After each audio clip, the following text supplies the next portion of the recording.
18 de diciembre, ya cerrando el año, cerrando un ciclo.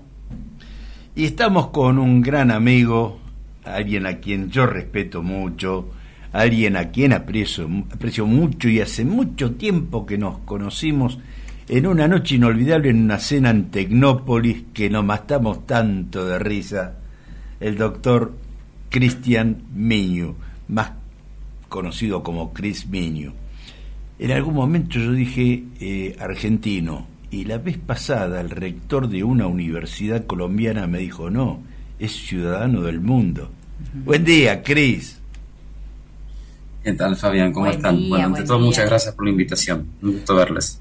No, por favor, el gusto es mío. Hace tanto que no nos podemos juntar a tomar ese cafecito y mantener esas charlas tan soñadoras que tenemos hablando de tecnología, ¿no? Que para muchos parece ciencia ficción y vos nos llevás a la realidad de lo que ocurre, no lo que va a ocurrir, lo que ocurre. Y en algunos casos ya pasó y nosotros perdimos el tren. Contanos un poquito, ¿qué estás haciendo en Bolivia? Bueno, aquí estamos impulsando todo lo que es el viaje a Emiratos Árabes, a la Expo, invitando a los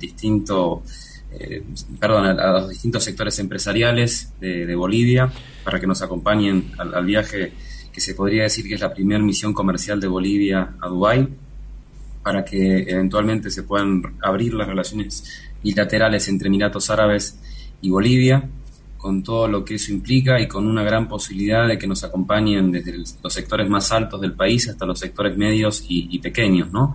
Emiratos Árabes es un mercado que, como tú bien sabes, es la meca de los negocios internacionales, o sea, el que no está en Dubái prácticamente está fuera hoy en día de los negocios, y por eso después de la Expo se dice que Dubái va a ser el epicentro de los negocios del mundo y que ahí va a estar como el centro para poder desde Dubái exportar o importar digamos alrededor del mundo, ¿no? Y aprovechando una cuestión importante, que Emiratos Árabes ya dejó de ser el país que su motor era el petróleo, hoy representa el 1% del PIB de ese país.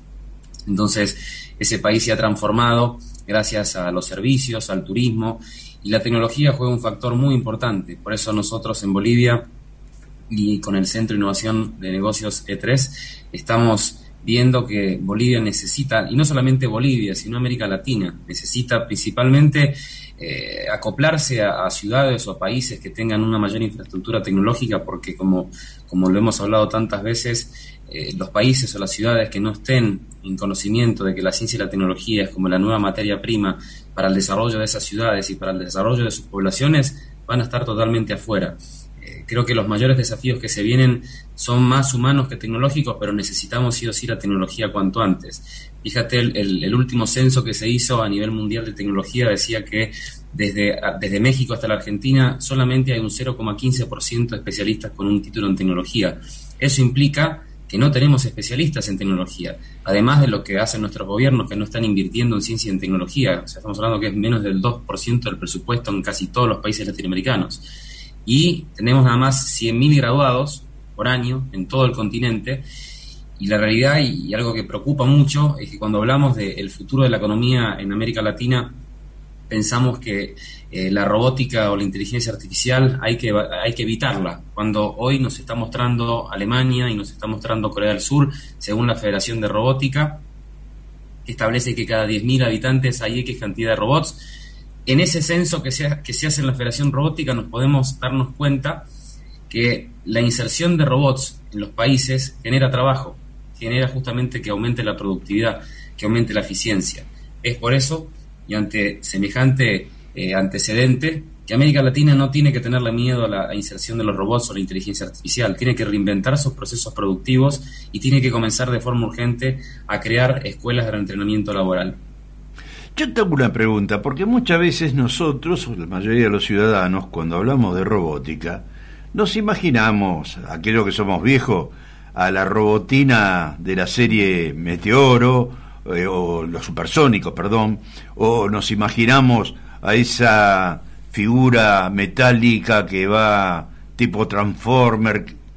Creo que es mucho más amplio el concepto de la robótica, ¿no? Así es.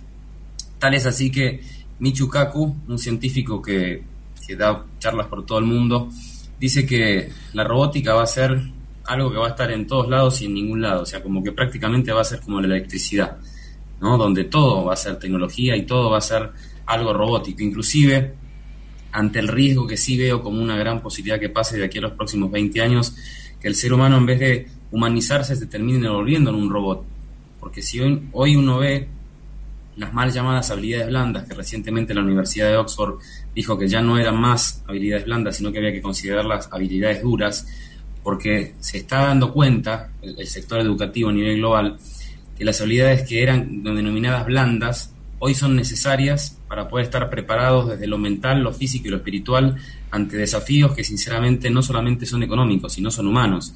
Desde el próximo año nosotros vamos a ver una división del mundo, que es lo que veníamos hablando nosotros hace 4 años, 5, no sé si recuerdas, que yo te decía que el mundo iba a tener como el mayor desafío de una casta biológica, que se iba a dividir el mundo en dos por los superhumanos y los humanos, ¿no? En ese momento, hace 5 o 4 años, parecía que uno hablaba estupideces o hablaba ciencia ficción, pero recientemente con el anuncio de Elon Musk, que ya vaticina desde el próximo año los implantes en el hipocampo de más de 1 millón de personas, eso genera el comienzo de una división biológica. Ya no hablamos de desafíos económicos.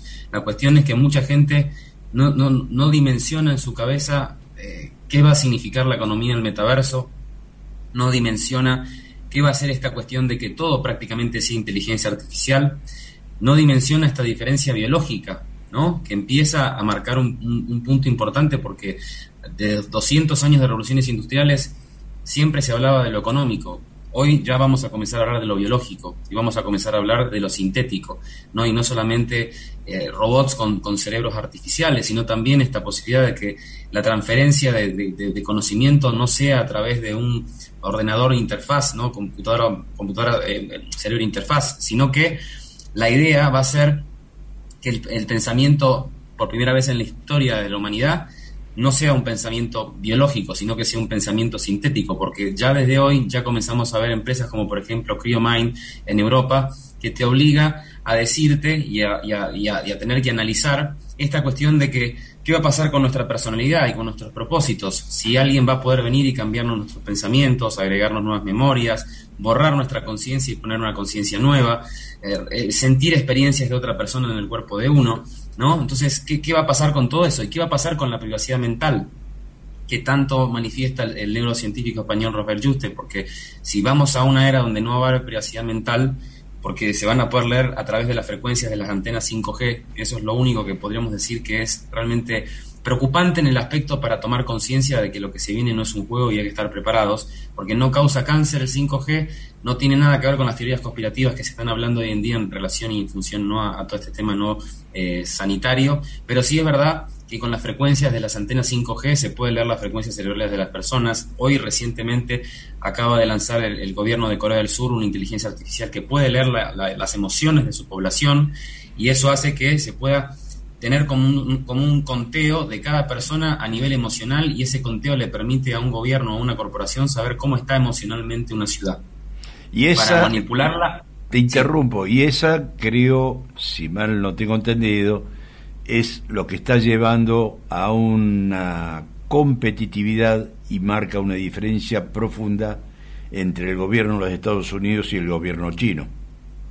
Exacto, sí, porque en este momento hay una guerra digital que es la lucha por la conquista del cerebro humano. O sea, esa es la realidad de lo que estamos viendo hoy en el mundo, que se pelea, ¿no?, Estados Unidos y China. Ya no hablamos de una cuestión de guerras por tierras o de guerras por agua o de guerras por algo físico. Estamos hablando, es una cuestión de guerras biológicas. Hoy, por ejemplo, se vaticina de que las guerras que vamos a tener de aquí a los próximos 5 años en el mundo van a ser guerras eléctricas. Hay una forma de claudicar al enemigo o disminuirlo simplemente con mandarle bombas de grafito a centrales eléctricas y dejar a países enteros sin electricidad y sin internet. Y eso hace que yo pueda ganar sin haber puesto un soldado del otro lado, ¿no? Y pueda obviamente generar un caos, que es peor que una guerra, porque si nos dejan un día nosotros sin internet y sin nada de energía en todo un país, Imagínense lo que significa en términos no económicos, Cris, en términos políticos. me quedé un día sin celular y me tuvieron que llevar a terapia intensiva. Les juro, sí. Estuvimos aquí en Formosa especialmente, nosotros estuvimos con un problema justamente de todo un día de tecnología y la gente se empezó a enloquecer porque no sabía qué hacer, no sabía dar información, no podía, como que uno se queda sin nada. Llegamos a ese punto, a ese extremo. Sí, de hecho el gran problema que hoy tenemos es que el cerebro se ha vuelto una extensión, el celular se ha vuelto una extensión de nuestro cerebro y estamos delegando cada vez más funciones en el dispositivo, ¿no? Y la cuestión es que la última cuestión que vamos a delegar va a ser la toma de decisiones, porque comenzamos delegándole a la tecnología la fuerza, luego le delegamos la parte de comunicación con los emoticones, la geolocalización, parte de nuestra memoria, y lo próximo es justamente la toma de decisiones. Y la toma de decisiones va a ser justamente el momento donde vamos a tener que replantearnos cuáles son nuestros propósitos o para qué estamos, porque si un dispositivo nos va a controlar, nos va a decir qué tenemos que hacer, qué no tenemos que hacer, nos va a poder medir, nos va a poder leer las frecuencias electromagnéticas, nos va a poder decir si nos sentimos mal, nos sentimos bien, decirnos que una persona nos conviene o no nos conviene, ya que en parte va a estar muy bueno porque tenemos como un partner que nos va a guiar, pero en otra parte es algo que nos deshumaniza y nos genera una complicación bastante importante en cuanto a cuál es nuestro empoderamiento que tenemos que llevar como seres humanos, ¿no? O sea, si estamos cada vez menos humanos ante un mundo cada vez más automatizado y digitalizado, bueno, tenemos que replantearnos cuáles son nuestros propósitos y cuál es nuestro objetivo de vida, que no es hacer dinero. Ante el mundo que se viene, creo que la mayor herramienta o el mayor desafío que tenemos que plantearnos desde que nos levantamos hasta que nos vamos a dormir es el estar aprendiendo constantemente y estudiar los entornos. Hoy somos trabajadores del concepto, no del conocimiento. Ojo que hoy, seamos realistas, por ahí mucho no se habla, no se discute, no se debate, pero las grandes corporaciones mundiales no les interesa el dinero, les interesa el poder. De hecho, el Bitcoin es algo que viene a ser la antítesis del dinero tal cual lo conocemos nosotros, el dinero físico, el billete, la moneda. Por alguna lógico es imposible ante el crecimiento demográfico del mundo poder tener un manejo físico de ese sistema de intercambio tan tradicional como fue la moneda. Entonces todo esto viene desarrollándose de otra forma y las grandes corporaciones saben que el poder está pasando por la Big Data. ¿Qué es la Big Data? El gran conocimiento. Vos recién mencionabas biotecnología aplicada al ser humano, algo que trajo mucha confusión y mucho debate por la vacuna, por el COVID, que decían que te implantaban un chip a través de una vacuna. No es tan sencillo ni tan fácil con una inyección imponer un chip, pero la biotecnología se comenzó a utilizar en el campo militar hace ya algún tiempo, no es algo nuevo. Digamos que ahora la experiencia que se va a llevar para que uno pueda asimilar mayor conocimiento a través de un implante de un chip ya viene experimentado en otra área, pero bueno, es un tema muy específico, muy difícil de digerir y de charlarlo. Te tengo que hacer esta pregunta, yo sé que te va a incomodar, pero necesito que me des una respuesta. Yo creo que los argentinos merecemos una respuesta. ¿Por qué Cris Miño no representa a la Argentina en este campo tan importante? ¿Por qué no tiene campo de acción en su patria? Bueno, es una pregunta que me hacen todos cuando estoy en el exterior, ¿no? Porque obviamente uno siente como mucha pena y dolor, ¿no? De no poder hacer más por el país que le dio a uno la vida. Y bueno, cuando uno sale, por más de que Argentina no sea mi casa a nivel laboral, es mi casa porque está mi familia y porque tengo mis afectos. Y duele, obviamente duele mucho, ¿no? No poder con todo el potencial de conocimiento que uno todos los días está capacitándose, inculcándose y y transmitiendo en distintas partes del mundo, ¿no? Ahora hace poco tuve la posibilidad de estar en la conferencia que dio el gobierno de Panamá con el BID, y claro, uno me ve en el gobierno de Panamá dando una conferencia al gobierno y todo, y uno dice, pero los argentinos lo deben estar aprovechando, ¿no? Para hablar del comercio del futuro.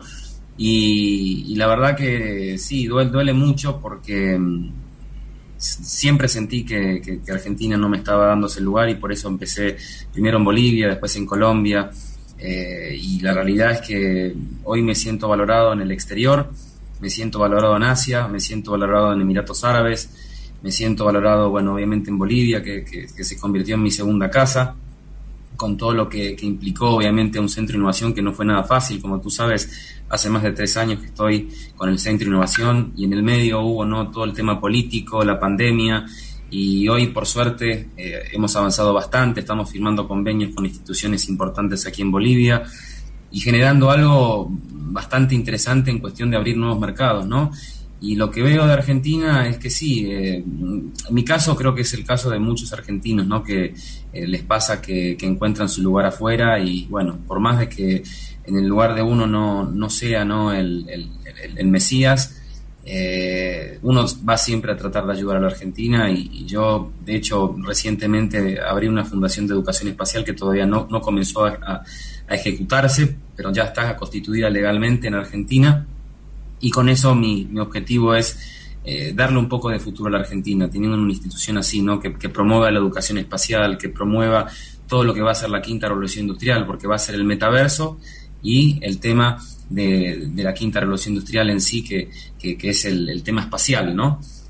Y la realidad es que sí, uno se siente a veces como dolido, y de todas formas sigo adelante, y en algún momento sé que va a ser tanto el ruido que en algún momento alguien de allá me va a estar diciendo, bueno, como me lo dijeron hace 2 años atrás, que di una conferencia para más de 300 diputados en el Congreso, y que me sentía que era el momento para mí, ¿no? O sea, estar enfrente de 300 diputados de Argentina y decirles lo que iba a pasar en el futuro, y decirles, y eso está testeado, está guardado en YouTube para el que lo quiera ver, que dije, señores, el 2020 es un cambio de era y tenemos que reinventarnos, porque si no va a ser muy difícil, y fíjense lo que pasó en el 2020. Me dolió no haber generado un impacto en esa conferencia ante 300 diputados, porque muchas de las cosas que estamos viendo este año y que vimos el año pasado, en esa conferencia que se dio en el Congreso de la Nación, se podía haber generado algo, por ejemplo, de que se lance desde esa conferencia el Consejo Latinoamericano del Futuro.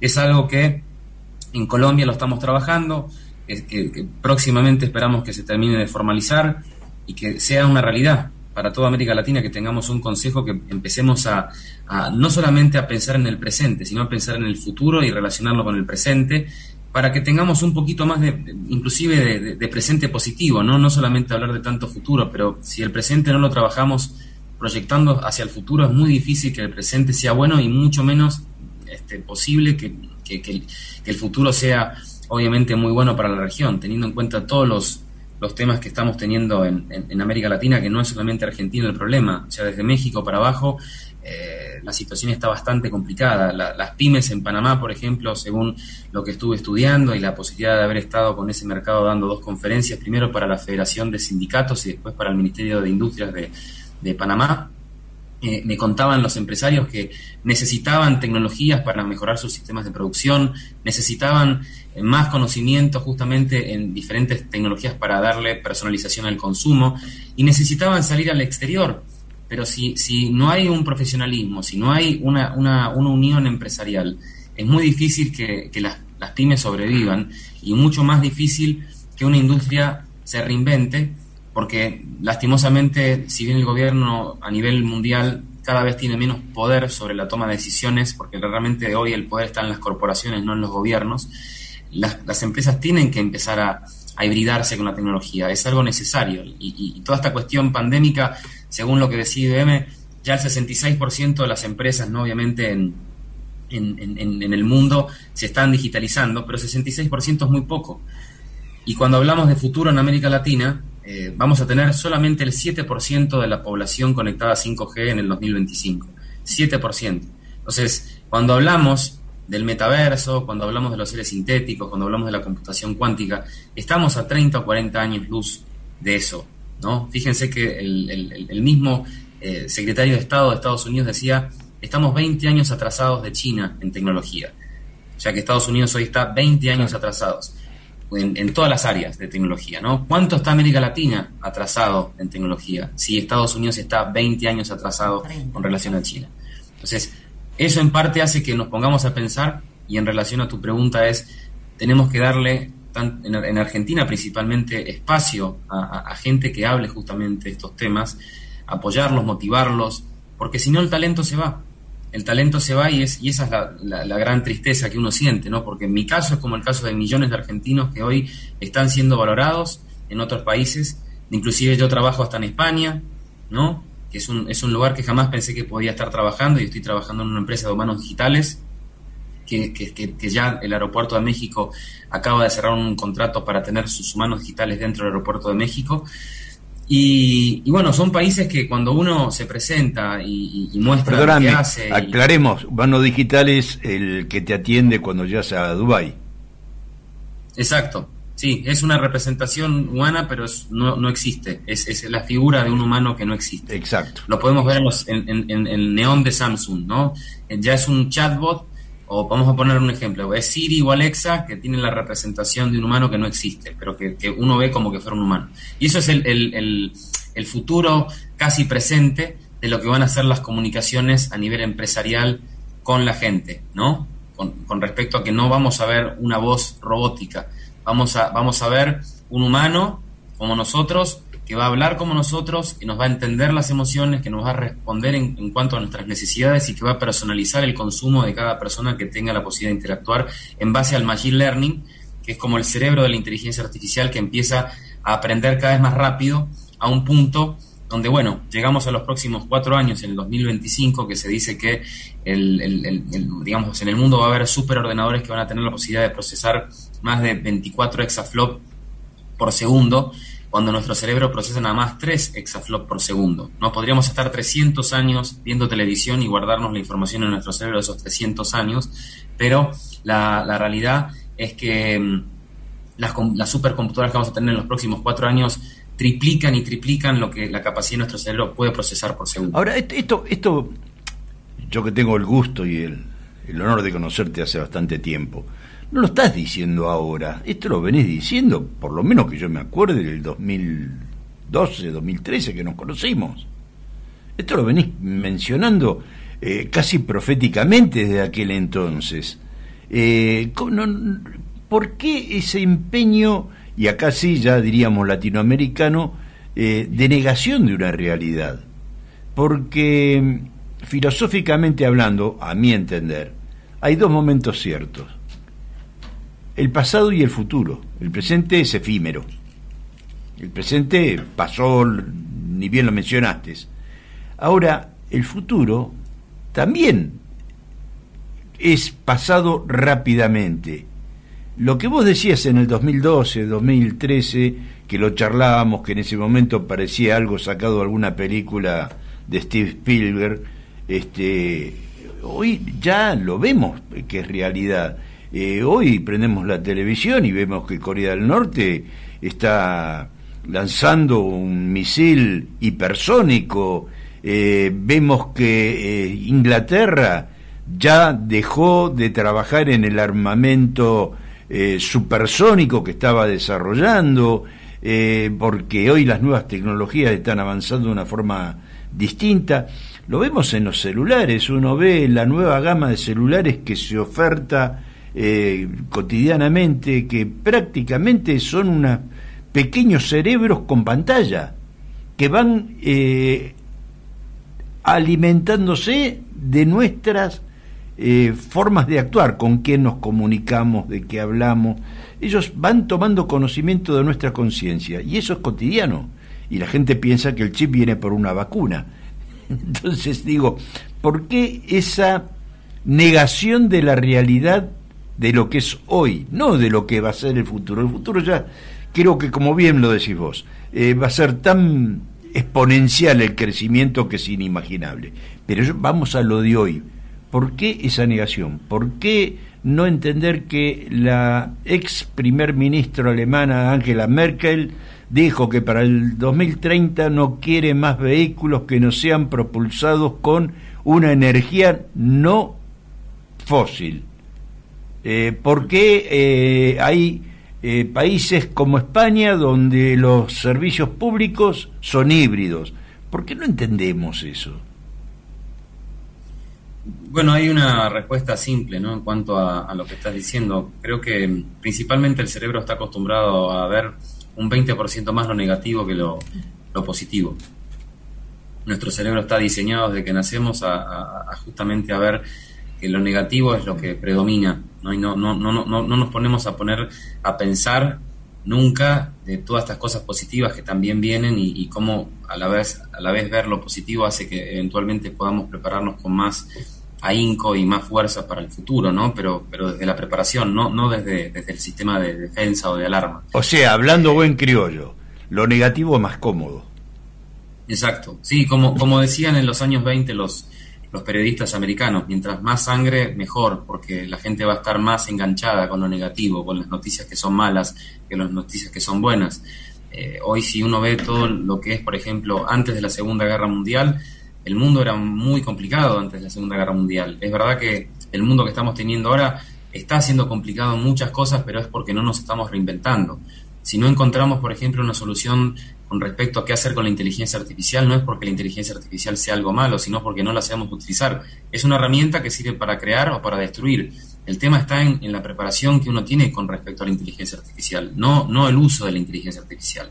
Es una herramienta que en muchos casos va a generar mucha prosperidad, pero el desconocimiento o la falta de su aplicabilidad va a generar mucha desigualdad y bastante caos en los lugares donde justamente no tengan conocimiento y aplicabilidad de todo esto, ¿no? Entonces ahí es donde vemos que desde México hasta la Argentina estamos 30 años o 40 años atrás de ver cosas que podríamos comenzar a trabajarlas desde América Latina, ¿no? Y vamos a ser otra vez, como en todas las revoluciones industriales, adopters de todas esas tendencias y de todas estas cuestiones que son de ciencia ficción, con la diferencia que muchas de las cosas que se van a adoptar, al no tener una cultura digital, al no tener conocimiento de estas cosas, la posibilidad de ver dos escenarios posibles como los suicidios en masa, que es lo que va a generar el metaverso, ¿no? Por no saber entender esa realidad y no saber entender esa economía, y todo lo que va a generar toda la posibilidad de corporaciones y de gobiernos vulnerar la privacidad mental de las personas con todo lo que va a ser la lectura de las frecuencias cerebrales de las personas, que eso va a generar una red de base de datos muy interesante para corporaciones y gobiernos, pero que va a dejar como muy vulnerable a las sociedades enteras de América Latina, porque no van a estar preparados para esos desafíos. Entre tantos desafíos que se vienen, porque la falta de trabajo va a ser un gran problema, no por la tecnología, sino porque la gente no se está reinventando laboralmente y no está entendiendo que la hibridación con la tecnología no es algo que sea algo lindo de decir, es algo necesario, porque si no viene esa cuestión de reinventarse laboralmente, el escenario para América Latina va a ser subsidio universal básico para justamente mantener a las clases prescindibles que no van a servir para nada, ni mentalmente ni con las manos. Discúlpame, sería como volver a ser unos soldaditos, ¿verdad? Manejados por alguien. Exacto, sí. Por eso el subsidio universal es para mantener a la gente satisfecha con lo poco que los gobiernos a través de las corporaciones van a poder percibir. La marihuana libre para justamente tener, ¿no?, calmada a la gran sociedad y a mucha población que va a tener prácticamente como comprar una Coca-Cola y ir a consumir droga, ¿no? Y después mucho entretenimiento. Fíjense lo que están hablando ahora de crear mundiales cada 2 años o de unir a la UEFA con América Latina, para que la gente esté entretenida con deporte, con mucho entretenimiento. La disfunción narcotizante. Exacto. Uh-huh. Es el trinomio que se viene para América Latina y para gran parte del mundo, ¿no? Entretenimiento, marihuana legal y muy accesible, y el subsidio universal. Yo creo que nadie de los que estamos viendo esta nota o los que están escuchando quieren eso para sus familias o para sus hijos. No. La cuestión es que si no se toma conciencia que ese es el paso que estamos por vivir de acá a los próximos 5 años, y mucho menos, digamos, pensar que obviamente lo que se viene ahora, no en 5 años, en el año, ahora estamos 2021, bueno, en el 2023, ya vaticina el Banco Mundial que estamos viendo que va a haber misma cantidad de trabajos realizados por robots que trabajos realizados por humanos. Pero ese informe que lo saca en función a lo que, por ejemplo, la Federación de Robótica Internacional le dice de cuántos robots cada X cantidad de habitantes, y en los países que tienen un sistema de producción que empiezan a incorporar esa tecnología y tienen la plata para poder incorporar esa tecnología. Ahora, ¿qué pasa en países que no están ni teniendo el conocimiento, ni teniendo la gente con la preparación para obviamente preparar esos nuevos puestos de trabajo, y mucho menos creando nuevos puestos de trabajo que están relacionados con la tecnología, y la parte humana es fundamental y que también hay que trabajar? Mira, no hace mucho tiempo, ahora un mes atrás aproximadamente, tuvimos invitado en el programa a un joven mendocino que tiene una empresa de fumigación aérea hecha con drones. Directamente están robotizados, son los drones los que determinan las áreas a fumigar, la cantidad a dosificar, hacen todo un estudio. O sea, cuando hablamos de robótica no estamos hablando de como dije al principio, de alguien metálico que va caminando o de la aspiradora autoportante, sino que la robótica tiene que ver con todo eso. Y vos recién hablabas de las cosas que pueden ser positivas o negativas. Todo lo que hace el ser humano es ambivalente. Una puerta es para abrirla, pero también para cerrarla.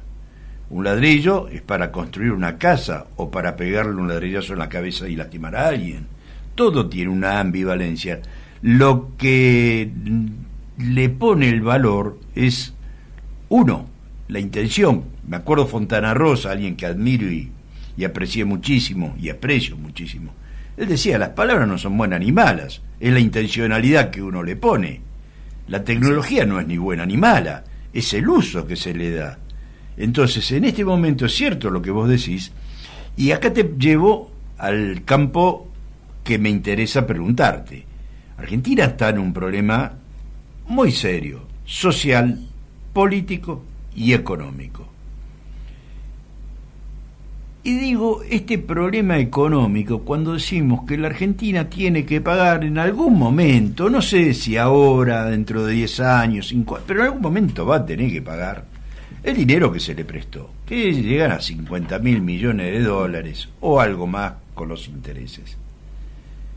El camino de la tecnología no es la respuesta para generar los recursos que se necesitan, porque personas especializadas en el tema tenemos, ganas emprendedoras tenemos. Hay un amigo en común, Fernando Peirano, que está haciendo un trabajo fantástico con las empresas desde su área de innovación, investigación y desarrollo. Digo, ¿vos no creés que realmente la respuesta en la resolución de los temas económicos y sociales de la República Argentina pasa por la explotación económica de la tecnología? Sí. Bueno, una gran realidad argentina con Brasil y con México son los 3 países con mayor cantidad de unicornios en América Latina. Y eso está pasando justamente porque hay un sector empresarial que utiliza, bueno, el campo del conocimiento, que es la materia prima que todos los países que están en este momento liderando la economía mundial entienden que la materia prima del cerebro es más que la materia prima de lo físico, ¿no?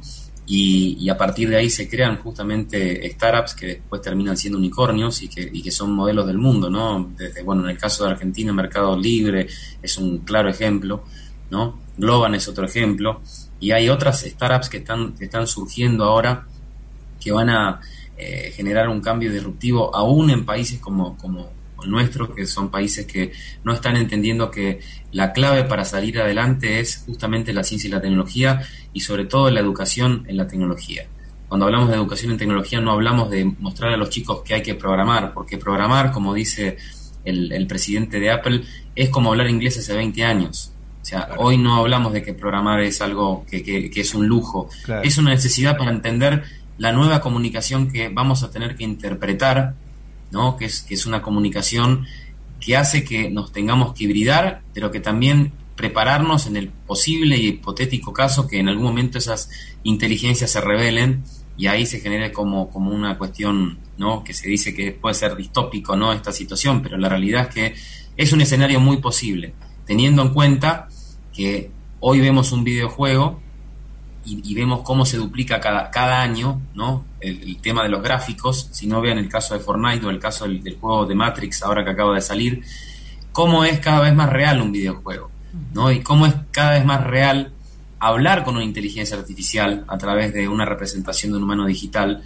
y cómo esas inteligencias artificiales están aprendiendo a un nivel que es preocupante desde el punto de vista de cómo el ser humano se está preparando, no solamente desde el humano, sino también desde lo personal, ¿no? O sea, son dos frentes que tenemos, el lado humano como algo global y el lado personal e individual, que es el que cada uno de nosotros, desde que nos levantamos hasta que nos vamos a dormir, nos obliga a tener que al menos analizarlo. La cuestión es que la mentalidad, y principalmente en países como Argentina, está puesta en el día a día, porque sí, hablar de que vamos a poder viajar al futuro con el sexto estado de la materia, vos Einstein, muchos en Argentina no lo deben ni hablar, pero es fascinante cuando uno sabe que ya existe el sexto estado de la materia que nos va a permitir viajar en el tiempo y reducirnos en un solo átomo. Pero nuestra atención está puesta en temas de si el dólar sigue subiendo, si aumenta la inseguridad, si gana la izquierda o la derecha, discriminación, desigualdad social, gente que no encuentra un propósito en su país y no estamos descuidando la educación, no estamos tomando en cuenta que programación significa un lenguaje, la utilización de un lenguaje universal. Un programa lo entiende un programador formoseño a la misma intensidad que lo entiende alguien del interior de China. Sí, pero igual más allá de eso es como que no se llega a concretar de que se busque implementar eso justamente para reactivar muchos cerebros. ¿Seguís siendo docente de la UCES? Así es. ¿Qué tal en ese ámbito universitario son tomadas tus ideas? Yo tuve la oportunidad de asistir a 2, por lo menos, sí, charlas muy interesantes que diste vos, y la verdad he visto un grupo humano tremendamente interesado y atento a tus reflexiones. Pero ¿cómo lo toma académicamente? ¿Cómo se lo toma? Bueno, veo mucha recepción y bueno, igualmente un punto de comparación la UCES podría decir que no es, porque la mayoría de los estudiantes que por ejemplo tuve este año eran extranjeros, ¿no? O sea, no eran muchos argentinos. Lo que puedo decir es que veo digamos, de parte de los argentinos que participan en esas clases, mayores ganas de aprender, ¿no? Y más receptividad. Porque yo recuerdo que los primeros años que daba clases en la universidad en Argentina, causaba risa muchas cosas que decía y que se mofaran de algunas cosas que decía, y a mí me dolía porque, claro, o sea, como tú sabes, o sea, yo desde que me levanto hasta que me voy a dormir, mi objetivo es mejorar primero para mí y después para los que me rodean, ¿no? Y eso implica una preparación y una constancia y una perseverancia que tarda años en mostrar resultados y en hacer y generarte la idea de que vas en el camino acertado. Pero en ese medio donde, bueno, muchas de las cosas hace 3 años generaban mucha risa, hoy no lo estoy viendo. Al contrario, veo que mucha gente está preocupada cuando uno habla de estas cosas, porque primero lo desconoce, y cuando lo desconoce es como que dice, lo voy a buscar porque la verdad no lo conocía. Y eso en parte es porque no estamos generando una cultura sobre el futuro, y el hecho en este momento de no tener futurólogos, o en este momento de no tener gente que hable de estos temas, que sean temas como estos que estamos hablando en Argentina, es preocupante. Tenemos en el caso de Argentina un chico de 16 años que habla de una aplicación, y fíjense que por hablar de una aplicación que a nivel mundial ese tipo de tecnologías son normales, en Argentina lo ponemos como que el chico fuera lo más grande del mundo, pero en realidad está bueno por un lado tenerlo como referente, pero por otro lado nos demuestra los faltos de necesidad de tener gente como ese chico, ¿no? Que te habla de algo normal, que no te está hablando de algo que es decir, es un Einstein ese chico, es algo normal. En Estados Unidos y en China, chicos de la edad de este chico, que tiene creo que 18 o 20 años, ya son millonarios, porque Claro. han entendido justamente que la tecnología o las aplicaciones que se generan a través de la tecnología son la clave para generar los nuevos modelos de negocio y para crecer realmente como ciudades y como país, ¿no? Algo que hoy nosotros tenemos que ver es que, por ejemplo, en el caso de China, en el último censo que se hizo de educación hace 3 años, determinaba que el 20% de los chinos menos preparados eran, a comparación de América Latina, específicamente el caso de Brasil, ese 20% tenía la capacidad de los estudiantes mejor preparados de todo Brasil. Y cuando estamos hablando que en China eran el 20% de los peores estudiantes. O sea, estamos poniendo como punto de comparación Brasil, la potencia latinoamericana, ¿no?, en materia de educación, y ponemos a un 20% de los chinos peor preparados. O sea, y ahí está donde yo me pregunto y digo, bueno, necesitamos más que nunca chicos y personas que hablen justamente de todo lo que es relacionado a la tecnología, que muestren que el camino está por ahí, que muestren que se puede crear nuevos modelos de negocio, que se puede crear una industria que da realmente dinero, porque hoy la mente factura es la industria que realmente hoy ya da dinero, no en 10 o 5 años, hoy está generando dinero. Claro. Entonces, el caso de este muchacho que creo que se llama Mateo, no me acuerdo bien el nombre, es uno de los poquitos argentinos que yo he visto que están en los medios y que habla de tecnología y todo eso, y está bueno tenerlo como referencia porque es una base para que después vengan otros y empiecen a tener más protagonismo y se les dé espacio a estos jóvenes y a estos, digamos, seres con mucha capacidad en esta área, para que le empecemos como sociedad a ponerle atención a ese tipo de personas. Bueno, no te comento que en la tarde de antes de ayer, una auspiciante de nuestro programa justamente organizó vía Zoom unas clases para docentes de las escuelas primarias y secundarias para Argentina y Paraguay, hablando de todos estos temas, especialmente la aplicación de la robótica en la enseñanza. Y está desarrollando un proyecto muy interesante con el gobierno de La Rioja para que los chicos empiecen a tomar conciencia de qué se trata. Lamentablemente se nos va el tiempo.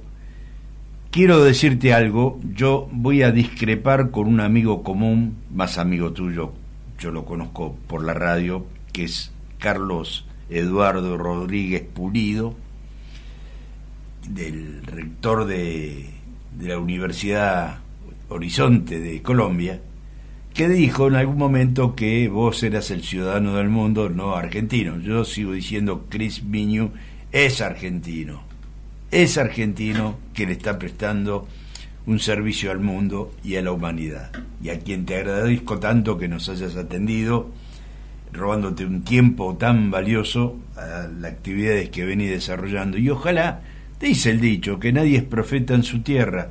Bueno, esperemos que todo este cambio que se viene dando en la humanidad aceleradamente haga que los profetas sean en su tierra también, porque creo que es la única salida que tenemos, es la única.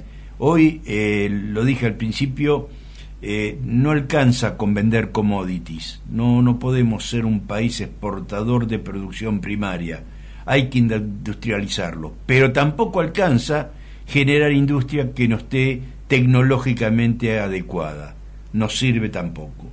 Yo sigo con atención algunas industrias centenarias, muchas de ellas, como ya a principios del siglo pasado les interesaba el producto, pero antes que el producto desarrollaban la tecnología para obtener mayor producción. En aquel momento, donde era todo mecánico, hoy que todo es digital, imagínate cuánto más podemos sacar provecho de cualquier emprendimiento en ese sentido.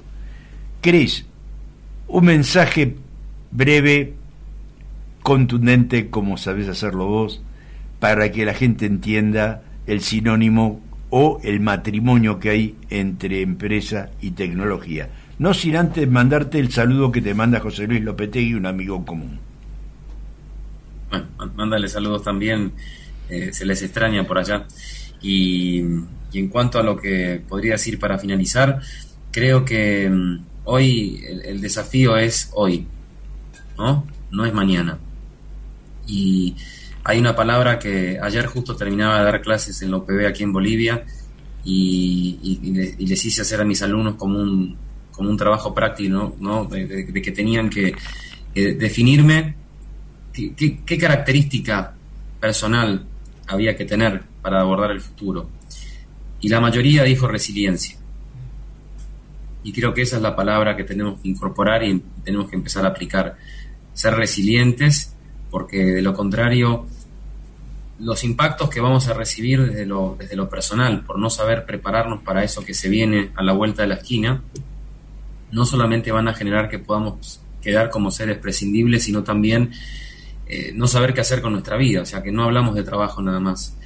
Hacerle entender a las empresas, principalmente en Argentina, que es un país que, como bien has dicho, hay mucho potencial, pero lo que veo es que no hay unión, no estamos siendo solidarios entre nosotros, y Argentina era un país solidario, era un país que se caracterizaba justamente por la unión entre sus ciudadanos, y la política nos ha dividido, y la diferencia social nos ha dividido. Las clases sociales en Argentina son muy, muy dispares y están generando brechas sociales, que después esas brechas sociales con la tecnología van a generar brechas biológicas, y ahí es donde me preocupa mucho el futuro de un país que tiene esa visión, ¿no? Que no entienda que tenemos que unirnos de una vez por todas, porque si no nos unimos tenemos que tirar el barco para adelante, ¿no? Y ahí es donde quiero decir que la resiliencia es importante, y a nivel empresarial entender que la felicidad es la materia prima de las empresas hoy en día. Entonces, preocuparse porque las empresas sean más felices, no solamente por lo que dice Gartner, ¿no? Que una empresa feliz es 47% más exitosa, ¿no? Y genera más riqueza en un país, sino porque tener a las personas felices las hace sentir que tienen un propósito y las hace ser más solidarias, las hace ser más humanas, y eso es todo lo que necesitamos para tener una industria que realmente vaya para adelante. Es difícil entender todos estos conceptos, es fácil hablarlos, pero la realidad es que si no hacemos algo, el 2022 va a ser un año muy difícil para la Argentina, y eso es lo que puedo ver, y me duele realmente no poder hacer más de lo que estoy haciendo a lo lejos, ¿no? por Argentina, pero creo que la transformación viene desde uno. O sea, uno tiene que ser el artífice, no esperar que un gobierno o que una institución haga los cambios. Con que nosotros tres aquí hoy entendamos eso y empecemos a transmitirlo a los seres queridos y a los que están alrededor nuestro, estamos haciendo mucho. Y esa es la clave. Y tratar de poner la atención un poco más a lo que nos hace mirar la vida con optimismo. A veces cuesta mirar las cosas positivas en el medio de tantos problemas, pero encontrémosle las cosas buenas a la vida para que eso nos dé la fuerza para prepararnos para el futuro. Un abrazo grande, los mejores deseos para este año que se inicia, y entre esos deseos, que nos reencontremos cafecito mediante a charlar de tantos proyectos y tantas ganas que tenemos de aportar para la humanidad. Vos desde tu gran sapiencia en el campo tecnológico, y yo desde mi humilde condición de dirigente gremial empresario. Un abrazo, Cris, y muchísimas gracias. Muchas gracias, Cris, hasta pronto. ¡Qué entrevista, por Dios! ¡Qué cosas que aprendemos con Cris Miniu! Es algo que no podés dejar de escuchar ni un minuto, y aprovechar cada palabra que te enseña y que te prepara para lo que se viene para el 2022. Y como te decía, estamos con el doctor Cris Miniu, presidente del Centro de Innovación de Bolivia, E3 Empresas 5.0, desde Santa Cruz de la Sierra, desde Bolivia. Así que